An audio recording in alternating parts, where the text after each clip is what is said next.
Voilà, bandeko. Toye lisusu kobeta lisolo o letali politique ya mboka Congo, la République démocratique du Congo. Ba Congolais ebele et surtout bae oyo barandaki analyse na salaki na mokolo malobi concernant général Olivier Gassita oyo bazwi batindi na niveau ya Katanga. Ebele na bato balobi ete insister na mokonzi ya mboka général wana elongo bani azala na Katanga te car ezali passe en nord lolenge olobi chef azwa pesi na banani apesi na bai M23. Au moment où na koloba na bino peuple congolais ba antenne na biso euti kotalisa biso dossier ya réunion moko moutaki kosalema na Goma dont Joseph Kabila ye moko azalaki en personne. Qu'est-ce que Kabila azali ko planifier bandeko? Tango toza koloba, toza ko insister Rwanda sepeli bai M23 ba sepeli car bamoni ete moto ya ko faciliter bango na ku ye wana bazwi bache na Katanga moto yango na Olivier Gassita. Na sengi bokoto. Félicitations na FARDC appuyé par le Wazalendo bauti ko récupérer ba village ebele oyo tokotangela bino ba kombo na yango na émission mokolo mwalelo. Il y a d'autres gens ba ko benanga balobi ezolekela biso comment est-ce que ba ya C64 bazali ko défendre batu ya Joseph Kabila. Bandeko naloba yango tango nyoso awa bato wana ils sont payés par Kabila Katumbi et Paul Kagame. Ata mokolo moko te bato wana bakotelema basala ba déclaration contre Paul Kagame, basala ba déclaration contre Kabila ou Katumbi. Ata mokolo moko te bakosala yango. L'autre fois Nathalie Sakibino comment est-ce que un Rwandais azali kobelela na Kinyarwanda lingala te français te anglais te mais Kinyarwanda kobelela bato baya kosomba ba mabele aux alentours ya ville ya Goma. Est-ce que boyokaki ata opposant moko telemaki pona kotelemela yango, opposant moko dénoncer yango ata moto moko te? Si le président Tshisekedi kaka lobi eloko boyo to asali boye bango wana nyonso na sima ya chef de l'État ona Tshisekedi aza mabe Tshisekedi boye mais un Rwandais aza kobelela na Kinyarwanda boya kosomba ba mabele aux alentours ya ville ya Goma opposant tellement ko tatombola mongo na ye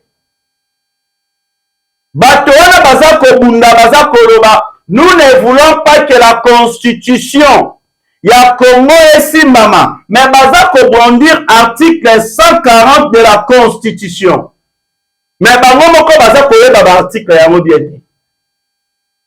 Baza koyeba ba article yango bien te ya constitution. Donc ils sont en train de défendre constitution oyo bango moko bazali ata na maîtrise na yango te. Ba bengami ba IAC 64. Le même constitution na article na yango 64 alinéa 2 eza koloba nini pona bango batu ya lolenge ya bongo. Bandeko. Na bokoto. Lelo na kolinga na vandela vraiment bien makambo este. Na uti kolanda Augustin Kabuya o azali secrétaire général ya IDPS parti au pouvoir. Kabuya lobi guerre na este ezali ko coûter biso 6 millions de dollars américains par jour. Ha! Bandeo. Eza ko coûter biso 6 millions de dollars américains par jour. Bandeko, na moko 6 millions. Mais bobe tango sikoyo, par an, eza ko coûter biso combien? Une année, eza ko coûter combien? Et vous pas ya ba généraux. Basali bloc baza kolela. Président Tshisekedi, tinga biso na este, tokende kobunda. Pourquoi ba généraux wana ba koluka ba kende kobunda na este? Il faut te la vérité. Eloko nini eza kotindika bango bakende kaka na este. Lelo nalobi soki na ndako na yo ozali officier supérieur esali yo mutema pasi mela poison kufa ngala koloba vérité. Na koloba vérité et surtout bino baye o boza koya Gika Bombo, Mwanja Vita, akangi ba généraux belé. Bandeko, ça c'est quoi? Dans des généraux que Gika Bombo a kokanga, kaka ye moko azwa yebi. Na bino batu boza pene na yebo yebi. Biso ba ye oyo tolansaka ba investigation. Toza na ba source belé toza information bongote. Mais bino boza koloba ke Gika Bombo akangi ba généraux belé. Dans ba généraux oyo azwa kangi za falanga oyo koti na poche na bino, c'est ça. Tous allons être là, Congolais. Il faut que tout le vérité le lingue israélien. Bonjour et bonsoir, chers fidèles internautes de partout dans le monde. J'espère que vous allez bien. Merci beaucoup. Na balandi na biso ya KN8 télévision, aussi balandi na biso ya Petrouza télévision, car vous allez toujours wana pona ko soutenir oyo eza mosala na bino. Mosala to sala ka eza pona bino. Soki bino bozate moyen pe biso Petrouza la ezalité. Yango na insista katango iso ya kosenga na bino ete bo like émission, bo consommer vraiment émission e bandeli kino suka, bo partage akabalie ya émission e komela baninga oyo batala kite et surtout bo sanate ko s'abonner. Bo sanate soki na nyonso na lobi wana bo ko sala yango. Yango nde muteza ko fortifier biso, eza ko pesa biso bokasi to kundola information pour vous ala informer en temps réel. Les diasporas congolais de partout dans le monde, nzoto libanda ya mboka, memolema na kati ya mboka ya Congo. Oyo ekoma bilei na bino ya tango iso, ya koluka koyeba, Congo elalaki ndenge nini, Congo elamuki ndenge nini, mambi matali politique ya Congo, makambo mozali ko se dérouler lo lenge kani. Voilà. Sans vite tarder bandeko, to banda na makambo motali este.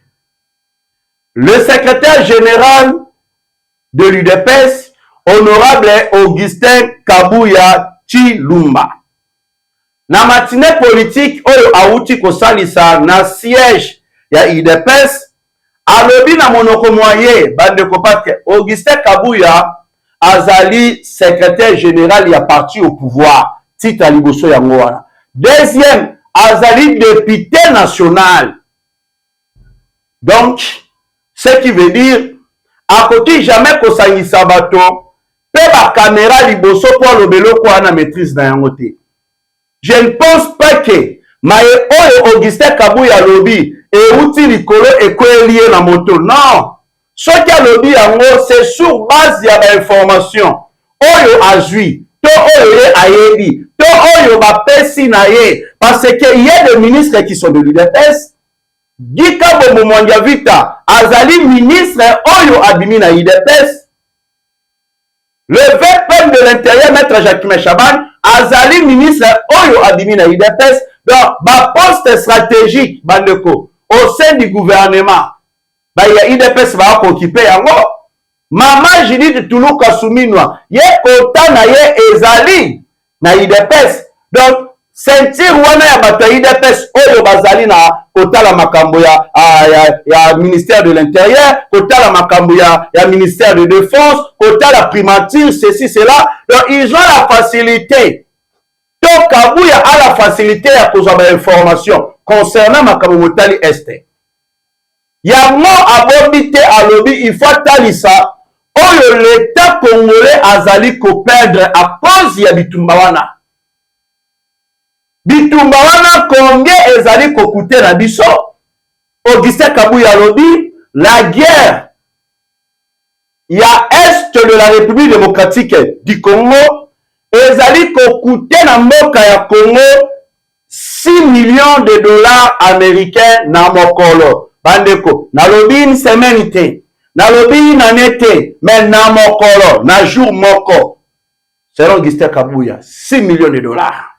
So, 6 millions de dollars na mokolo moko. Bandeko. Parfois, Bogotala, quand toza koloba, guerre oyo ba imposer ba tiango na nko pour empêcher le président Tshisekedi a ko développer mboka te. Akoka ko sala ba projet belé oyo azali nango na mboka te. Donc, ce qui est lobby, to calculer ngo pour na mois 6 millions de dollars américains na mois moko ezali kopesa 180 millions de dollars américains. Je pense bien calculer la salaire exact. Toujours 6 fois 30. epesi 180 bandeko oyo ezali mbongo oyo ezali kokende na mwa mpona makambo ya guerre. Il y a plusieurs de généraux. Bino ba généraux, je dis, cette fois-ci, je serai toujours là. Na simana bino pona banda kodeno sarabino. Ba généraux basamani ebele bandeko bazali ko se précipiter. Na lobby baza ko se précipiter. Bango nyonso bazolinga chef de l'État. Atinda bango na este, soi-disant ete bakende kobundela mboka. Bakende kochabwanya mayele na bango na makambo motali bitumba. Baza kwasire na chef de l'État. Soki biso tokei tokolonga makambo ezelo ko ya muke tokosilisa yango. Ok. Bato wana bazolinga te kokende na este pona kokende kosilisa bitumba. Mais ces généraux là bazolinga kokende na este po bakende kozwa mosolo. Zela oyo bango bazwaka mosolo ya kotonga ba etage bandako ba villa ba mituka ba bota na bango kene na ba poto bazala na ba somme ebele na ba compte bancaire na bango, c'est sur base ya guerre est wana et comme fond de commerce ya ba généraux wana et comme fond de commerce na bango. Tous ces généraux bako précipiter kaka batinda bango na este eza po bakende kosala business non pona komema solution na makambo etali este non. So business wana bakosala ngo lolenge kani ils vont collaborer na baye oyo bazali ba agresseur nde bomonaka bazali koteka ba entité ba localité chez les ennemis nde bomonaka basangisa basoldat na biso bino bobunda tete kobongisela bino quelque chose botika ba ennemi ba progresser nde bomonaka bablokaka ba ration ya ba militaire ba prime ya ba militaire po pousser basoldat na biso ba se révolter contre le régime po baboya kobunda batika ba ennemi baleka ba généraux wana bazowela kokina est non pour komema solution. Il faut maintenant se poser des questions. Il faut maintenant se poser des questions parce que c'est très important. Motuna oyo. Pourquoi à chaque fois na ba nomination nyonso le nom de Olivier Gassita eza makate la bandeko eza question ya motuya. Pona nini na ba nomination nyonso kombo ya Olivier Gassita eza makate? Nani oyo proposaka toujours kombo ya Olivier Gassita?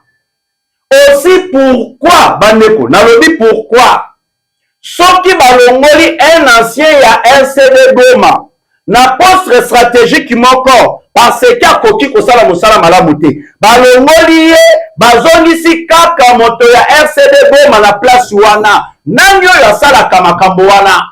Là moi je ne comprends pas. On dirait ba poste stratégique oyo ba ya RCD ba ko occuper au sein de l'armée congolaise soki balongoli ata moko na bango esengeli kaka kotia kaka oyo pa uta na parcours ya RCD Goma pona nini?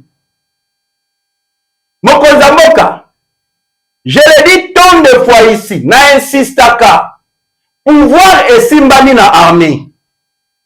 Développement même ya mboka peut développer armée. Bocha armée pembeni armée. Sécurité ya mboka eza armée. Sécurité va avoir même ya chef de l'État. Na bokonzi na yo eza na armée. Et sengelo zala na moto moyo ya confiance.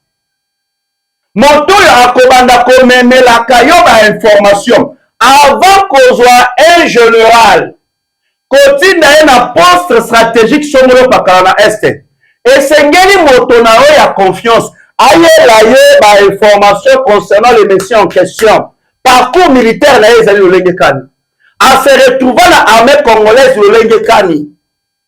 Ba opération batinda na ye. Est-ce que alonga to alonga te? Bandeko résultat. Soki balobi na nga ke Olivier Gassita abimaka na ba nomination nyonso po azalaka na résultat ya malamu bisika batiaka ye bandeko eza makambo lokuta on dirait biso tolandaka te toyebi te tomonaka te toyokaka te. Oyo Olivier Gasita bimaka na nomination nyonso parce que bisika nyonso batya ye amemaka résultat ya malamu eza lokuta. Eza lokuta. Soki tolobi topesa kaka exemple kaka ya moke. Olivier Gasita fi chargé des opérations et renseignements na niveau ya Bukavu avant Bukavu est tombé. Avant Bukavu est tombé. Tango ba ennemi ba ekokota. Ba collègue na ye ba abandonnaki ba munitions en faveur ya ba ennemi. Ba boyaki ko kobunda. Bayaki kolandela ba collègue ya Olivier Gasita na justice. Pendant affrontement, Olivier Gasita bima atatache moko te na nzoto ata blessure a moke mozalité. Pona nini ye ba épargnaka ye? Il faut se poser des questions. Olivier Gasita tango bayaki konomé ye chargé des opérations et renseignements basés na Uvira. Batolo bayebi Olivier Gasita malamu. Omoni bandeko na biso ya Este. Bayebi qui fait quoi, qui contrôle quoi. Bayebi ba officier belé o boza komona ba généraux. Kolekana biso bato tozali na capitale. Bandeko na biso Este bayebi makambo nyonso. Les Wazalendo que vous voyez, ils ont toutes les informations concernant les généraux. Oyo bazana ba poste stratégique na Este. Basala kanini, basolola kana banani, bakolabora kana banani. Yango bomona tango bazaka Olivier Gasita. Banomé chargé des opérations et renseignements basé na Uvira. Population ya Uvira, bayebi bien, batelemaki. Bawazalendo pe batelemaki. Si po ateki Bukavu, botindi awa na Uvira po nani, aya pe koteka awa. Chose grave. Marche salemi. Bato bakufi likola ko contester nomination ya Olivier Gasita na Uvira. Toye komona, toyebi te kaka banani oyo ba proposera chef de l'État. Mokonza moka, moto ya proposaka yo, zwa moto moye chaye place boye. Basimbe bavandise balandela ye, bako retrouver quelque chose. Donc na Uvira baboyi Olivier Gasita. Directement kaka bato wana baye ko proposer général Amouli Chaviri oyo azali ami pe collègue ya Olivier Gasita na parcours na bango ya RCD Goma. Ha boningani. Merci. Boningani. Suka na yango Uvira salakini. Etombaki to tombaki te. Il a mettre la resika basokola ka yango il faut que la vérité ndenge zali. Na niveau ya Katanga na lobi na bio na émission ya lobi, il y a eu plusieurs réunions au Salemaki na Rwanda. Parce que le Rwanda ne veut pas que le président Tshisekedi puisse toucher cette constitution. Le Rwanda va se retrouver dans le dialogue oyo mokonzamo kaza ko lancer awa. Maintenant le Rwanda va décider ko sala nini. Ils ont tout misé. Va déstabiliser Katanga, va kweisa yango, ezala na contrôle na bango, comme ça, va tele na balo ba Tshisekedi. Biso to comme la position de force. Okoki ko simba jamais constitution. Tshisekedi, ndima cahier de charge na biso. C'est ça l'objectif. Qu'on soit Olivier Gasita aujourd'hui, kaka na Katanga le général Edi Kapen, a bloqué bato ya mabe ebele, on a eu arrêté de milices. Pendant que Bazali peut interroger ces milices, balakisi que non, biso, tozali utilisé par Batusongolo Pakala. Batusongolo Pakala, weza banani, ezali ba oyo bazali ba cause ya mouvement du M23. Ils ont tout avoué. Yakota isa plan ya ba M23 pour la koko isa Katanga. Chokoza Olivier Gasita kotinda yekuna. Donc, na deuxième zone de défense, na niveau ya Katanga, wana ezali pasa nord na ba ennemi. Wana ezali pasa nord na ba ennemi.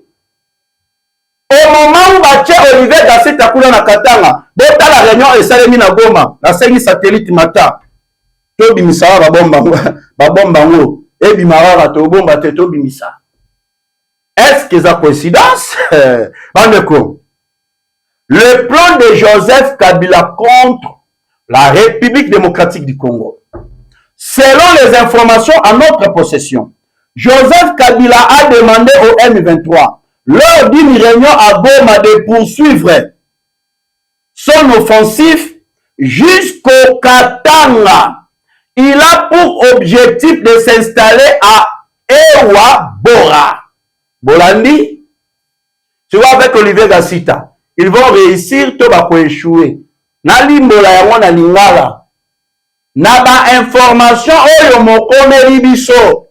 Ezali kotalisa ete Joseph Kabila asengi na ba M23. Babunda, bazongela etumba. Pona kokoma kino na Katanga.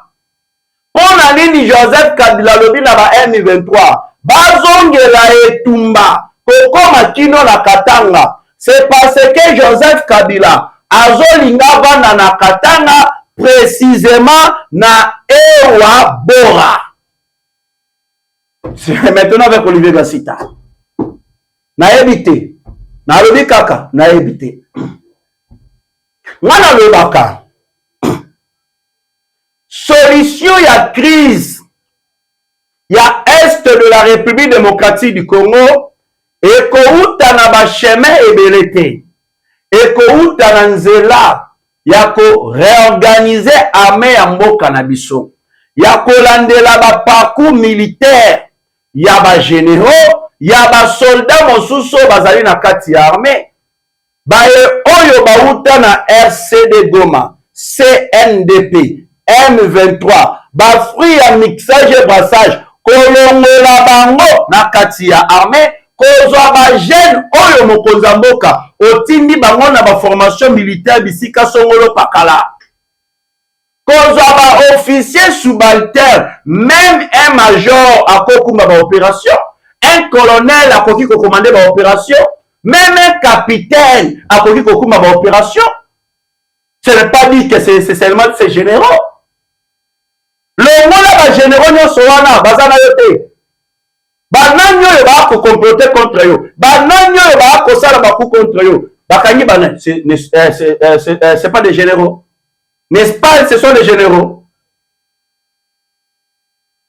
Na ebite soki na lo bandenge nini.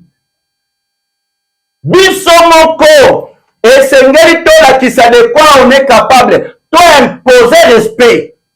Ce qui to imposer respecter. Bato alibanda baye basali yango na place na biso. Donc bakobanda ka kobungisa ka biso. Bato no ba to attaquer bango ba mo ba kokate bosengo secours libanda. C'est ça. Mais ce qui biso to to beti. Ah non non et tande ba beta ka Rwanda. De basala ba soda Rwanda wana FARDC. No to mega Rwanda. Respect au moment où peut-être on doit coacher la motema na États-Unis d'Amérique, franchement, nous risquerons d'être déçus. Nous risquerons d'être déçus. Pourquoi je l'ai dit? Bazolo Belarus Magamba M23 au moment où nous sommes. Ceux qui battent la vérité, la vérité. Moi j'aime dire la vérité na lingarobo babatute comme ma bateau de gauche à droite. Et la meza pembe na kolobakeza pembe zali moindo na kolobakeza moindo. Bato wana bazolo Belarus ba M23 te. Oyo bazali ko massacrer, bazali ko piller, bazali ko bebisa, bazali ko violer. Mokili mobimbezo yebi. Mais baza kolobela lisusu bango te na minute oyo. Désormais, mungongo mwa bango bakomi kolobela ba FDLR. Ba FDLR oyo ba existaka na bango te. Le M23 existe. Il ba koboma ba Congolais tongo bidi pourquoi? Il y a des vidéos. Il y a du Tumba, il y a du Bembe à bateau. Le M23 toi comme on a bango oui. Mais le FDLR n'existe pas. Toi comme on a bango te. Mais boni botiki baye oyo baza coexister pona kolobela baye oyo baza coexister te bande ko ko tabino na moto elingi kolobani Les traîtres congolais et leurs maîtres rwandais continuent de faire lobbying partout dans le monde pour servir les intérêts du Rwanda. C'est pourquoi vous constatez que les sanctions ne tombent plus contre le Rwanda, qui est un pays terroriste qui a tué plus de 12 millions de Congolais. Ils ont réussi à convaincre l'Occident. Nous sommes désormais totalement bloqués. Ah oui? Bano. Les Américains, Nini, Batouana, bango batala intérêt na bango pe bazala rappel na sima baye o bazana position de force. Ce qui position de force est commis na Rwanda, bango bakozala sikoyo obligé ya koiloba na biso tondi makaye de charge ya baye oyo bazali na position de force. C'est comme ça fonctionnent les Occidentaux. C'est comme ça. Na habité ce que sengena lo bango lo lengi. C'est comme ça. Tout comme on est presque dans la émission, nous tout à 5 minutes. Dans le delà, les Wazalendo, voilà. Les Wazalendo ont pris le contrôle de la cité de Mimbi, dans le territoire de Calais et Mokoloya, mercredi le 13 août 2026. Les Wazalendo maintiennent le contrôle de la localité de Lumbishi, Chambombo, Chamatare et Kazinga dans le territoire de Calais. Pour le moment, les affrontements se sont dirigés vers Kavumu centre aéroport.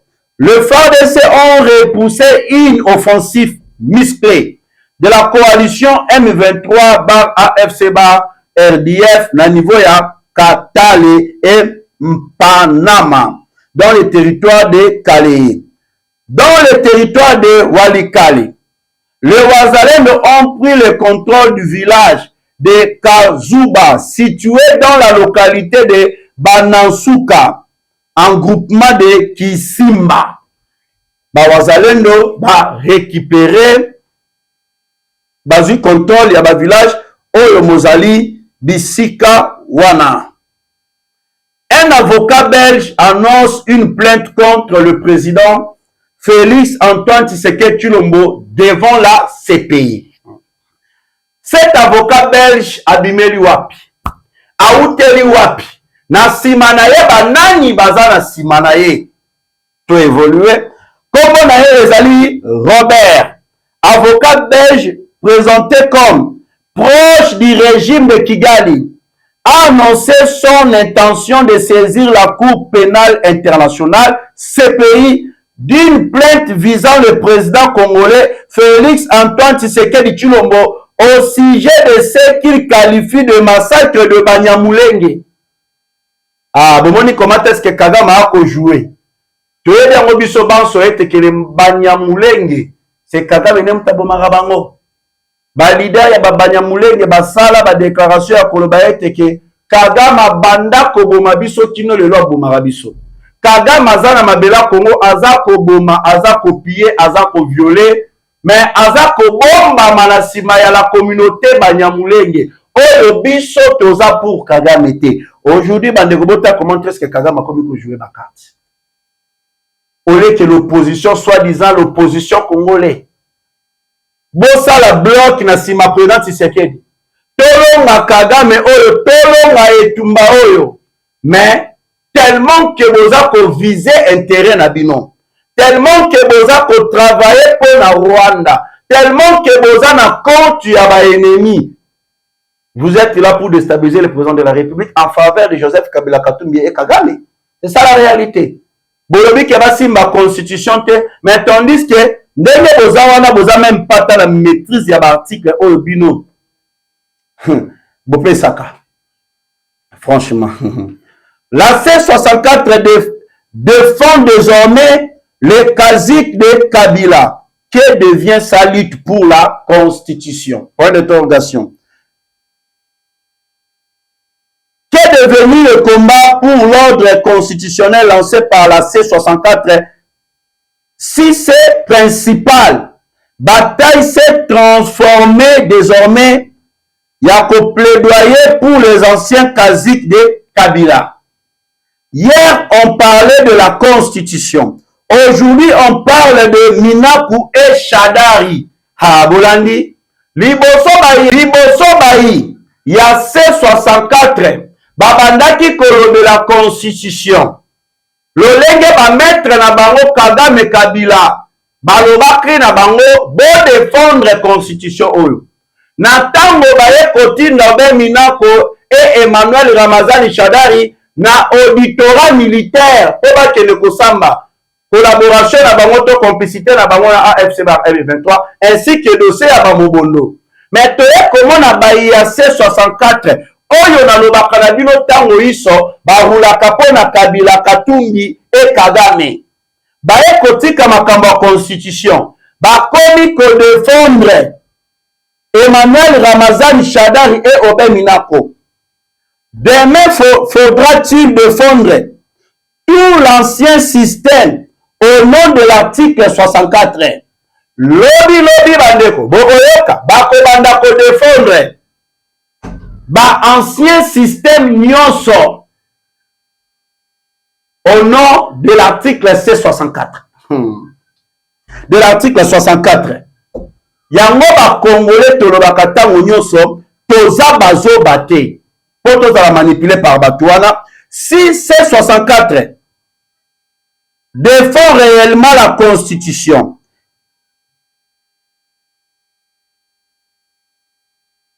si la C64 défend réellement la constitution, droit politique, elle ne peut transformer la défense de l'état de droit en cheval de Troie pour la réhabilitation politique des casiques de l'ancien régime qui endeuille la population de l'Est. Le peuple congolais se pose une question fondamentale. La C64 plutôt, défend-elle désormais un principe ou un camp? Là, ce sont des Congolais qui ont commis Mutuna. Est-ce que C64 ezali ko défendre ba principe to ezali ko défendre ba camp ya bato songolo pakala? Vérité la teti bandeko. O nyonso ba ko sala ba ko talisa bino ke ba ko rouler pour le Rwanda. Rwanda contre le changement de la constitution, ba peut contre le changement de la constitution. Rwanda contre arrestation ya ba kazik du PPRD. Bango peut contre arrestation à Kazik du PPRD. Bandeko. Réponse est facile. La C64 brandit l'article 140 de la Constitution pour dénoncer une prétendue violation du délai de la promulgation de la loi référendaire. Mais elle oublie l'essentiel. L'article 140 ne s'applique qu'après l'expiration des délais, prévus notamment à l'article 137. Or, le président Félix Antoine Tshisekedi Tshilombo avait déjà activé l'article 137 en demandant une nouvelle délibération de la loi pour tenir compte des réserves de la Cour constitutionnelle. La Cour avait en effet déclarer la loi référendaire conforme à la Constitution sous réserve de plusieurs dispositions. La manipulation de la C64 est donc simple. Elle brandit l'article 140 tout en passant sous le silence l'article 137 qui le précède dans la procédure. La Constitution ne se lit pas à la carte. On ne peut pas sélectionner l'article qui sert son discours et ignore celui qui encadre la procédure. Au lieu de fabriquer une crise constitutionnelle, la C64 devait expliquer aux Congolais pourquoi elle veut opposer l'article 140 à une procédure déjà engagée conformément à l'article 137. La Constitution suit son cours. La manipulation de Fayulu Cessant Kaboun ne résiste pas au test. Là, vous comprenez comment est-ce qu'ils sont en train de jouer.